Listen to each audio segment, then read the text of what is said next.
Hey everyone, welcome back to the channel. If you have been trying to set up appointments on your Shopify store in 2025, you are in luck because today I am showing you exactly how to do it using the Book Easy app. Let's get right into it. Step 1. First things first, head over to the Shopify App Store and search Book Easy. It's super handy app designed specifically to handle appointment bookings. Click install and follow the prompts to complete the setup. It's quick, easy, and takes just a few minutes. Step 2. Once you are inside the app, the next step is to add the service or product you want customers to book.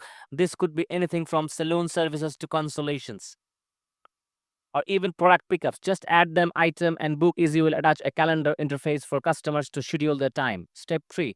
Now let's fine tune the booking experience. You can set the appointment duration, say 30 minutes to 1 hour. Adjust the slot intervals to avoid overlap. And if your service takes multiple days, no worries. You can enable multi-day appointments too. Step 4. This part is important. Set your business hours and break times. This ensures customers only book when you're actually available. You can specify lunch breaks, off hours, and any custom time windows you need. Step 5.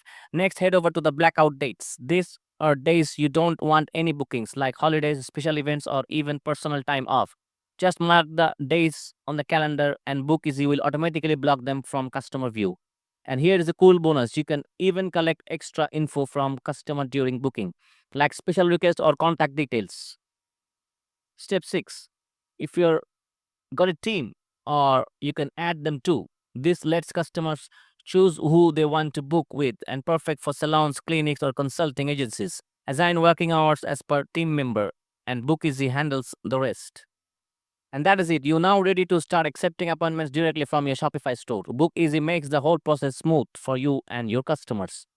If you found this tutorial helpful, don't forget to like the video and subscribe for more Shopify tips and tricks. See you in the next one.